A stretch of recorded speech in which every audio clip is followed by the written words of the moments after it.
All right, welcome back. So we are still on page 88, and we're going to be doing these last two examples. We're going to leave out the very last one.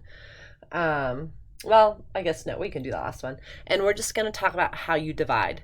So remember back in elementary school, so I'm going to go up to this example, that you never actually divide by a fraction. You might have heard the phrase, and different classes have told me different phrases, but this seems to be the most common phrase, that you copy, you dot, and then you flop, which means I'm going to copy the first fraction, dot, and then flip-flop the second fraction.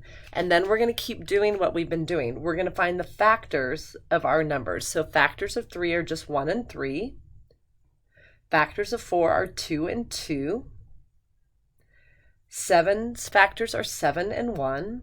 And 8's factors, if we make this little factor tree, can go to 4 and 2 and then another 2 and 2. So it actually just becomes 2 times 2 times 2.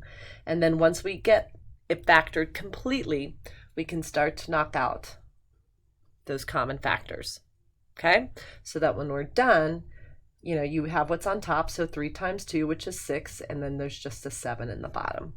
So same idea, just don't forget copy, dot, flop. But as we copy, we will be copying in factored form. So the first one is my copy fraction. So when I look at this one, remember the first step is always going to be GCF, and this has a GCF of x. So I'm going to take that x out, and then I'm left with x plus 1. And that's all I can do here. This is not a difference of squares. So for the next one, I should look for a GCF, which there isn't one, but with 3 terms, I'm going to make my x. So you get factors of negative 12 that get me to 1. And those are going to be 4 and 3, with 3 being negative. So making my fraction bar, I'm going to make my parentheses. I'm going to fill in the x's. And x's are all I need because x times x make this x squared. So now if I follow the loops, I just need those x's to make these numbers. And since they're both x, I'll have x multiply with a positive 4 to make 4x, and I'll have this x multiply to make negative 3x. So my first fraction, I've copied it, but I've copied it in factored form. So instead of divided, I'm going to dot, and now I'm going to flip-flop. So making my fraction bar, right, this numerator is going to become the denominator. So right now my numerator, there is not a GCF, but this is one of those difference of squares. So this becomes x plus 1 and x minus 1. And then my denominator, once I factor it, will go here. So the first thing I'm going to look for is a GCF, which it doesn't have. But with 4 here, I group them. And so now I'm going to GCF these parentheses. So I can GCF an x squared out. And then I'm left with an x minus 3. And when I GCF this, I'll need a matching x minus 3, which when I look here is going to make me take a 2 out. So from there, my factors are x minus 3 and x squared plus 2. And that's it. I can't factor any further. Neither of these are a difference of squares. So now they're going to come up here. And now I'll start to look for those common factors. So I see a common factor of x plus 1. I see a common factor of x minus 3.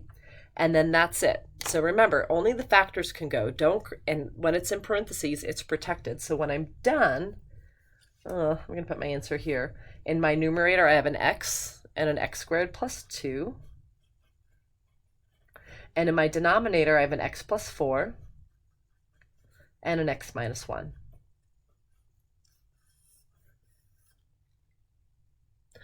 Let's take a look at h. So it's another division, so I'm going to copy dot flop. Let me kind of separate the space out. So starting with my numerator, this is the copied, but I'm going to copy it in factored form. So the first thing I look for is a GCF, which this has.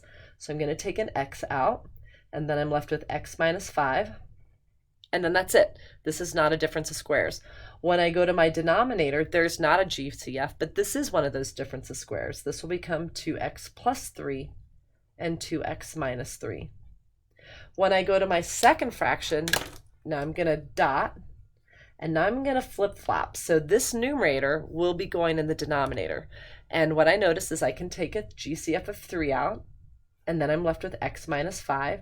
And then that's it. This is not a difference of squares. So the only thing I could factor for this numerator, which became the denominator, was a GCF. Now let's factor this one. And this is the one that still seems to give us most trouble. There's not a GCF, so I'm going to find factors of negative 12 that get me to negative 1.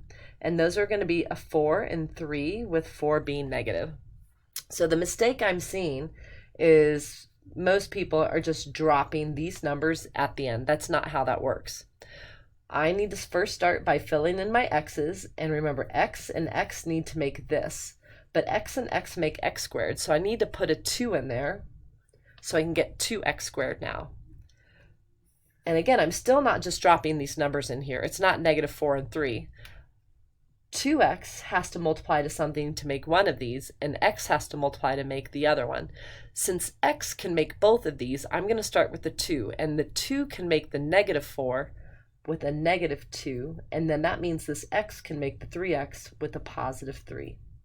And now I'm ready to find those common factors and cross them off. So I notice an x minus 5 and an x minus 5, a 2x plus 3 and a 2x plus 3, and that's it. So when I'm done, in my numerator I have an x and an x minus 2.